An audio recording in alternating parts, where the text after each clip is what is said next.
My lab partner's a douche, but I think he's hot.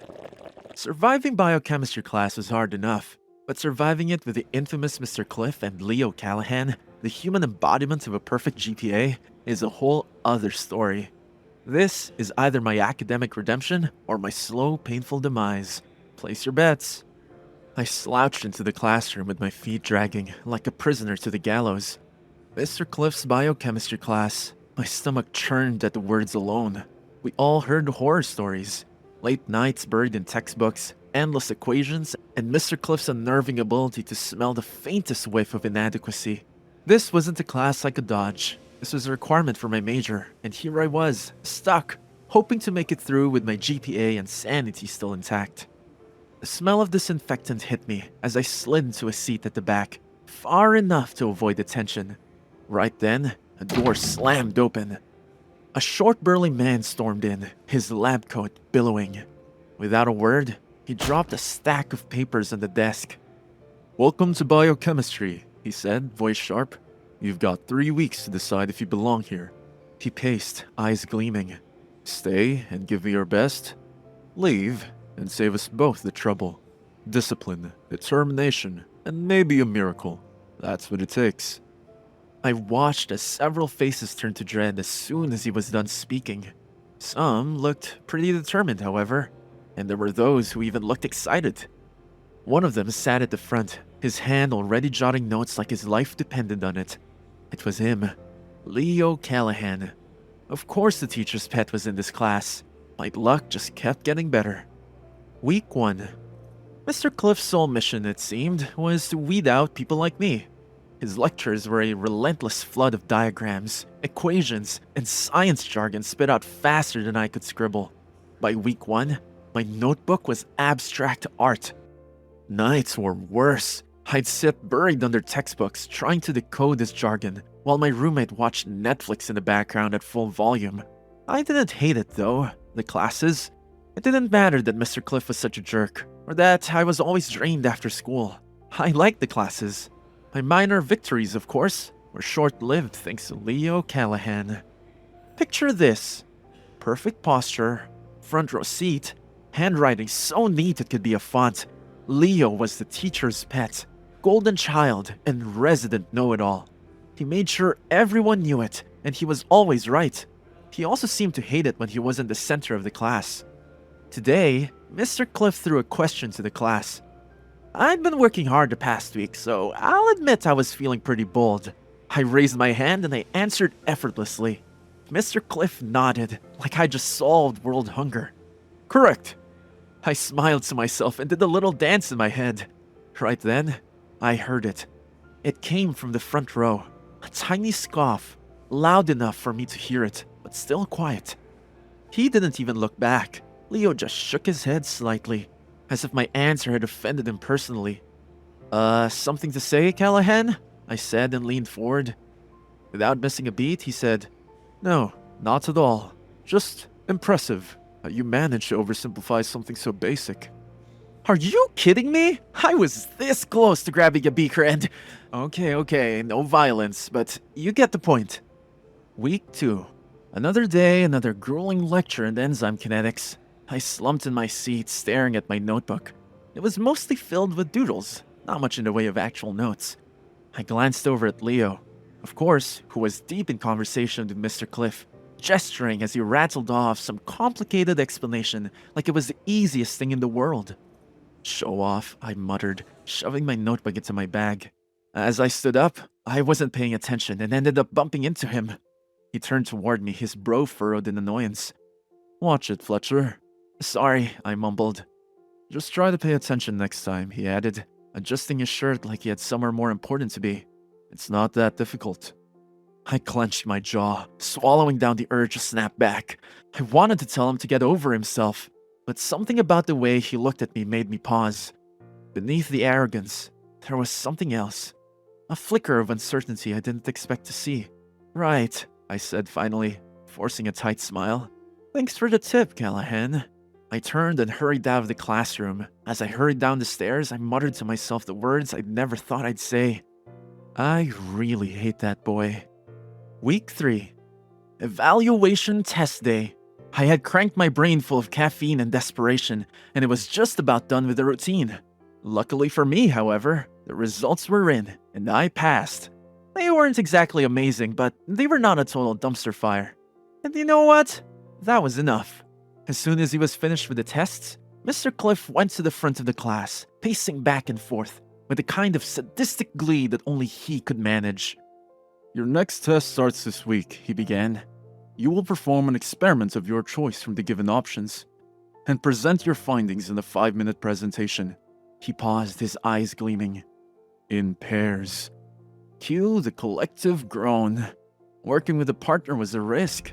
Some were so competent you'd strike gold, and others were slacked so much you were guaranteed to be babysitting for weeks. I prayed to the academic gods for mercy, and my palms grew clammy. But those gods, they were laughing. A list of assigned partners flashed on the screen, and I froze. There it was in black and white. Henry Fletcher, Leo Callahan. Great. Just great. Why him of all people in this class? Our eyes met for a brief, painful moment as I turned to Leo, sitting in the front row. He seemed annoyed. It was almost as if he'd been told that his designer coffee order was out of stock. I followed him after class, hoping to have a somewhat civil conversation about this. Spoiler alert, we couldn't. "Leo," I said, trying to sound neutral. "Looks like we're stuck together." He turned to me. "I don't want to be rude, but I work better alone." "Tough luck, buddy. That's not how this is going to work." He sighed dramatically. "Look, I'll do all the work. You don't have to worry. I have a system and I don't need anyone to slow me down." "Slow you down?" I echoed, my voice rising. "I've been doing just fine in this class, in case you haven't noticed." Leo's lips twisted into something that looked like a smirk. "It's not the same as being the best." Oh, I wanted to throttle him. "Well then, Mr. Excellence, unless you're going to change Mr. Cliff's mind about the syllabus, we're doing this together," I shot back. End of discussion. I didn't hear a response from Leo, just a stare that made it seem like I was a particularly stubborn stain he just couldn't get out. Eventually, he said, his voice clipped. "Fine, but don't say I didn't warn you." "Sure, bro.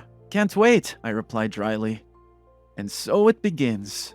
1 week later, our partnership, if I could even call it that, started the following week. When Leo turned up, he had a full plan already worked out, with color-coded charts and a list of things to do, most of which, conveniently, didn't involve me. He handed me a single sheet of paper and said, "Here, I can run the experiments and then you can organize the data afterward." I blinked at him. "Organize the data? That's it?" "Yeah, pretty much. I would have said stay out of the way, but I thought that would keep you busy." That was it. The very last straw. I grabbed the paper and slammed it down on the table. "Listen, Callahan, I don't know who died and made you king of biochemistry, but I'm not your assistant. This is a partnership, so we both contribute." Clearly unimpressed by my outburst, he arched an eyebrow. "Okay then, what exactly do you propose?" "There is no way to jump into this without a plan. You'll mess it up." I snapped. "Oh, I have a plan. Step 1, we work together. Step 2, you stop acting like a jerk. Step 3, we get an A." Leo looked at me in silence and sighed heavily. The word dragged out, like it literally pained him to say it, and he said, "Fine, but don't get in my way." "Don't worry," I shot back. "I wouldn't dream of it."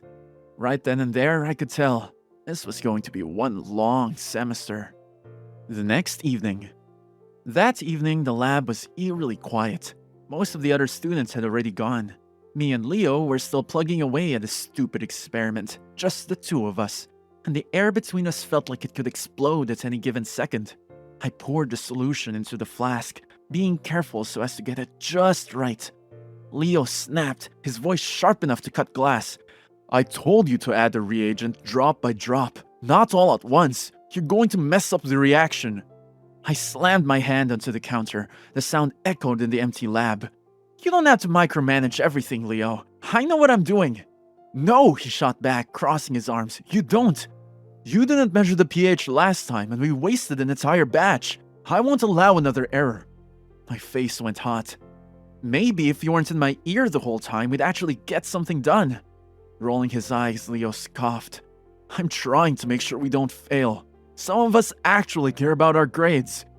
The comment was a slap in the face, and I turned to face him.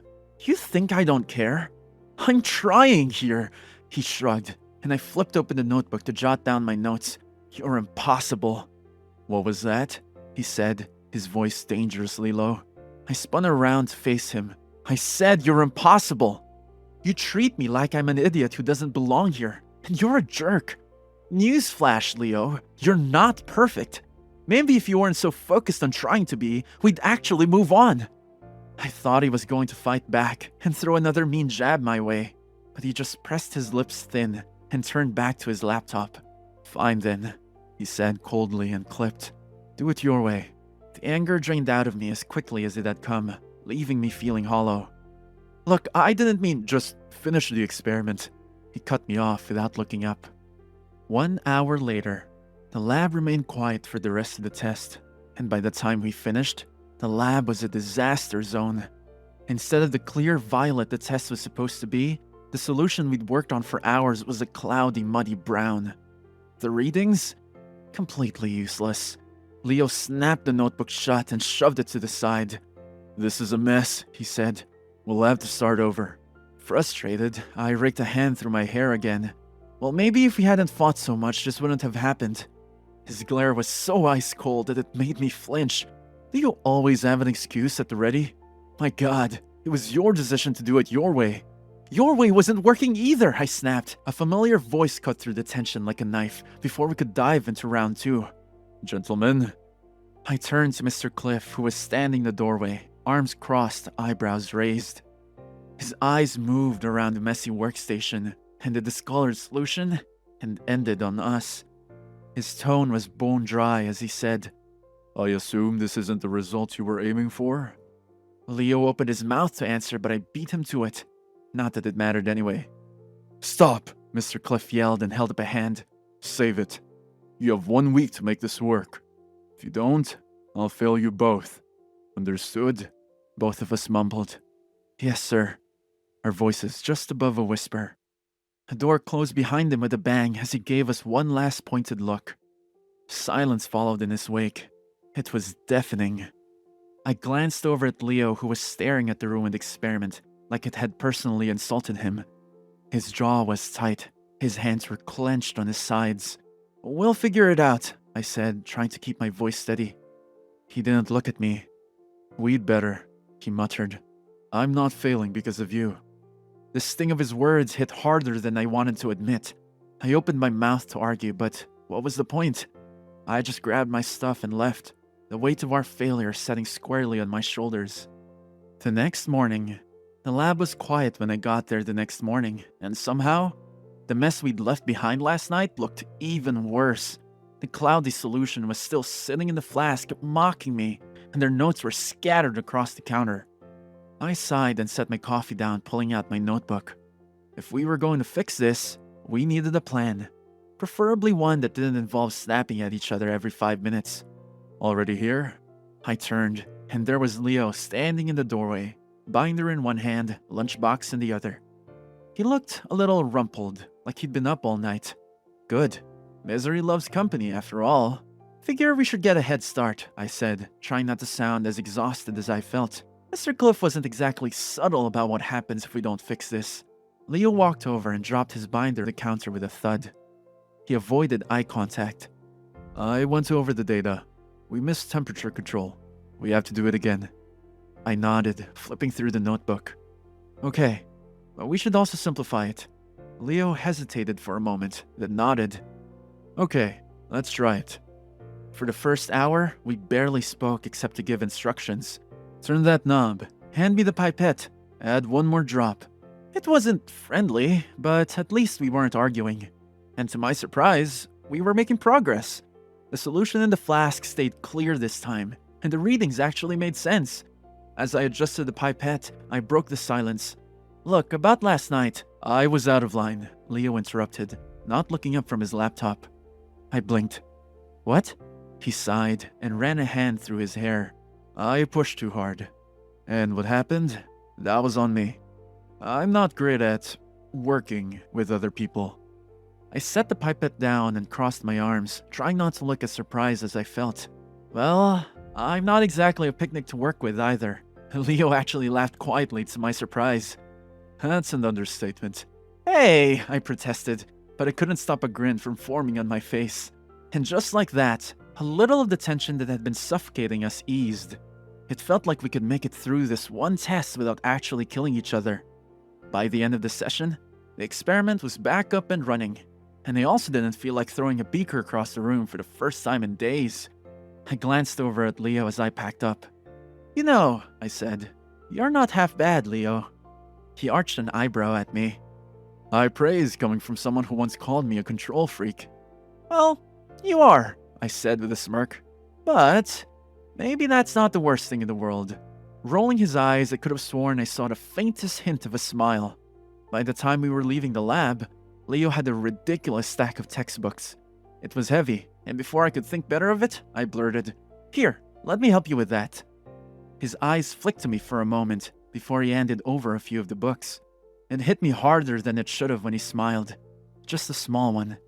Thanks, Henry. It was a comfortable silence we walked together in. Our shoulders brushed every once in a while, and I didn't move away. We got to the faculty gates, and a strange pang hit me. I didn't want the night to end yet. Well, I guess I'll see you in class tomorrow, I said, trying to sound casual. Yeah. His voice was hesitant, and he paused. Thanks again for the help. I blinked and was caught off guard by the sincerity in his voice. No problem. Our eyes met one more time as he turned to go. This time, I didn't look away. I let the moment linger and felt something warm and unspoken between us. He smiled again, small and fleeting, and then disappeared into his dorm. I couldn't help but wonder what had changed between us tonight as I walked away. 2 weeks to presentation day. The lab was empty except for Leo and me. It was late. We had struggled with the experiment for days and had finally managed to replicate the results we needed. I sighed and ran a hand through my hair. The late sunlight poured through the windows, making the room feel warmer than it already was. I watched Leo as he leaned over to jot something in our notebook. He glanced up right after and caught me watching him. I immediately glanced away. Something wrong? He asked. Nothing, I said immediately. He faked frown and tugged at my shirt. Come on, are you shy? He said with a hint of mockery and laughed. I shook my head and my lips twitched. No, it's just, you're different than I thought you'd be. He raised an eyebrow. And what's that supposed to mean?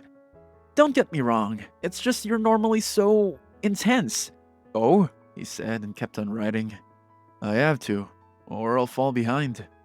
And if I fall behind... He trailed off, his shoulders stiffening. It's okay. I started thinking of what to say next. I understand. I'm glad you're not intense now. Leo's pen stilled, and he turned to stare at me with an intent gaze. Somehow, you make it easy not to be. It wasn't what I expected, so I stood there as a rush of heat crept up my neck. We stared at each other for a while until Mr. Cliff strolled into the lab, immediately dissolving the tension. Ah, I see you two have figured it out, he said as he eyed the bubbling beaker. Good. You'll have to find someplace else to work on your presentation. The place is going to be packed for the next 2 weeks. He turned to the two of us. Leo had returned to scribbling on the notepad while I fiddled with the lab tools. He paused for a moment. Is everything okay in here? Yes, sir, we replied in unison. Leo and I don't have anywhere else to... Nope, I don't care. Figure that out yourselves, he said and hurried out of the lab as we watched. What a jerk, I said as soon as I was sure Mr. Cliff was out of earshot. Right, he said and laughed, a laugh that reached his eyes. He turned his gaze to me as he caught me staring. Leo didn't press, but his eyes lingered for a beat longer than they should have. The moment stretched thin, taut like a wire about to snap. Anyway, Leo said abruptly, returning to the note. Yeah, I mumbled, fumbling with the pen. Anyway, 1 week before presentation day, we watched students move about as we sat outside on the fountain in front of the lab. You know, he began, we could just work right here. We'll prepare the slides and practice here, he said, leaning back with both of his arms behind him. His shirt lifted just enough to reveal a sliver of toned skin. I looked away quickly, pretending to check my notes. I mean, the lab's not available. Cliff said so, Leo continued. And the library is too crowded this time of year. I glanced around. So is the quadrangle, no? Yeah, you're right. Wait, what if we... I hesitated, looking away and then fiddling with the corner of my notebook. Well, what if we... used my place? I blurted out before I even knew it. Leo raised an eyebrow. Your place? Yeah, I said quickly, trying to sound casual and hide the panic in my voice. It's quiet, no distractions, good setup for working. What does that mean? I mean, you don't have to, we could just... Nope, he said and leaned forward. Works for me. I stared at him as several thoughts ran through my head. It felt like I'd just thrown gasoline in a smoldering fire. Sure, we needed to prepare for the presentation, but now all I could think about was Leo being in my space, close enough to, "You sure it's cool?" Leo asked, snapping me out of it. "Yeah, totally," I replied, too quickly. "Why wouldn't it be?" Leo shrugged, standing to gather his things. "Just checking. Let me know what time works for you." "Uh-huh," I muttered. See you. Soon." 3 hours later. The apartment was cozy, if a little cluttered. Leo stood awkwardly by the door as I cleared space on the table for our laptops. Sorry about the mess, I said, glancing over my shoulder. I wasn't exactly expecting company. Leo smirked. You call this a mess? You should see my room at home. Oh, if it's okay. I told my parents I'll be sleeping over so we can get this done, he said and started reaching in and out of his bag. I immediately froze, bent over our workspace. Overnight? He's staying overnight? Calm down, Henry. What's the worst that can happen? It's okay, right? He asked, cutting into my thoughts. Yeah, I said and chuckled nervously. It's okay. We settled in, driving straight into work. For a while, the only sounds were the rustle of papers and the clacking of keyboards, but the tension in the air was palpable, and I couldn't focus. Leo, I said finally, breaking the silence. Yeah? He replied without looking up. I hesitated. About what you said in the lab the other day. What did you mean? What did I say? He began, his voice soft. About the test? I don't know, didn't you feel the same? We got the toughest... No, not that, I said and chuckled. When you said I made it easy to not be so intense, what did you mean? He stopped writing immediately, turning to me. I don't know. Oh, okay. It's just... There's something about you in more ways than one that makes me want to be free, you know? I immediately turned around to look at him. He's facing me now, his gaze intent and focused. Truth is, I think I like you, Henry. And not just as a friend. I like you. The whole room went extremely quiet, save for the sound of the fridge buzzing in the corner. Leo Callahan had just said he liked me. What was I supposed to say back? I opened my mouth to speak, but there were no words. His eyes gazed holes through me as I contemplated the right word to say. Maybe if I just... It's okay, he said, interrupting my thoughts. He turned back to face the table. I understand if you don't feel the same. I'm not even sure what I was thinking. Want to know what I was thinking? I said finally, pulling closer to him. He turned around until we were face to face, and I could feel his breath on my skin. He shook his head as I glanced at his lips. I was thinking that I want to kiss you. And just like that, the dam burst open, and our lips were locked. It was rough and sudden, and my brain short-circuited. But then I was kissing him back, my hands gripping his shoulders. For a moment, everything else faded away. We pulled apart, and he kissed my neck as I ran my hand through his hair. Leo. What? He said and kissed my ear. Don't stop. His breath was rugged and shallow with his response. I wasn't planning to. The next day, Leo slid into the seat beside me just as the professor began speaking. The noise of the classroom faded as I noticed him there. Hey, he said, his voice low and steady. Hey, I replied, trying to keep my tone neutral. His knee pressed lightly against mine under the desk, and he didn't pull away. He leaned closer, his attention on my notes. When he handed me a pen, his hand lingered slightly longer than expected. By the time class ended, the tension between us from yesterday had lessened. "You want to grab lunch?" Leo asked as we walked outside. His voice was casual. "Sure," I said, giving him a quick smile. We made it to the courtyard before a sharp voice called out, "Leo!" Leo froze. His expression shifted immediately as he stepped away from me without saying anything. "Mom, Dad," he said, his voice restrained. His eyes flicked me briefly before he added with a nervous chuckle, "What are you doing here?" "That's no way to greet your parents," she said and gave him a hug. "Oh, you look handsome as always." "And this must be?" His dad's eyes landed on me, cool and assessing. "Henry, he's a friend." "Henry," his mother said. Her tone was polite, but her eyes were direct as she looked me over. "Nice to meet you," I said nervously. "We were just headed to lunch." "Oh, I'm famished. Let's go." Leo stared daggers into my soul.